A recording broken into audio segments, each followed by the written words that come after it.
पड़िसारे सभी जानन्तु यीशु ही शान्ति दियन्ति। दूर दूरान्तरे सभी जानन्तु यीशु मुक्ति दियन्ति। पासे पड़िसारे सभी जानन्तु यीशु ही शान्ति दियन्ति। जिए चाहे आसु बिना मूल्य ताकू यीशु सबु तो दियन्ति। प्रिय श्रोता बंधु प्रभु श्रीख्रीष्ट बहुमूल्य नाम रे आपन को शुभेच्छा।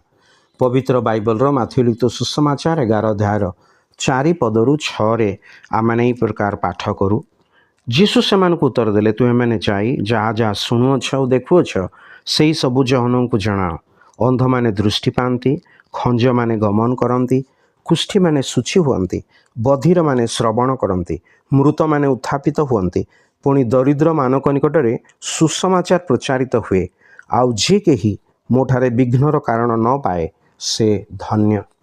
प्रभु यीशु ख्रीष्टଙ୍କ जन्मस्थान, रीति, जीवनशैली, कार्य और शिक्षा हेतु अनेक लोक माने विघ्न पाई थांती।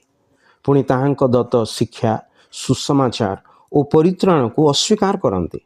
ताहांक पश्चातगामी हेबा द्वारा अनेके सेमान को थट्टा परिहास करती, घृणा करती, सेमान को दूर करिथांती। एहिपरि केतेक कारण अछि जो हेतु सेमाने ताहांको ग्रहण करते नहीं। प्रभु यीशु कहती सेमाने ताहांको हेतु विघ्न पाती। जो माने ताहांको ग्रहण करती सेमानक विषय से कहती जे केही मोठारे विघ्नर कारण न पाए से धन्य। प्रभुंकर वाक्य प्रथम पीतर 2 अध्याय 7-8 पदरे आमे एहिपरि पाठ करू।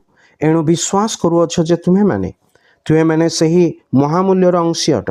किंतु जो माने विश्वास करती नहीं, गृह निर्माणकारी माने जो प्रस्तर को अग्राह्य कले ताहा सेमानक निमंते कोणर प्रधान प्रस्तर, पुणी बाधाजनक प्रस्तर और विघ्नजनक पाषाण स्वरूप है। वाक्यर अनाज्ञाबह हेबारु सेमाने बाधा पाती। आउ एथि निमंते मध्य सेमाने निरूपित होइथिले। ध्यान दियंतु, ताहांक ठारे विघ्नर कारण पाई ताहांको आपण अग्राह्य करूनाहांती तो।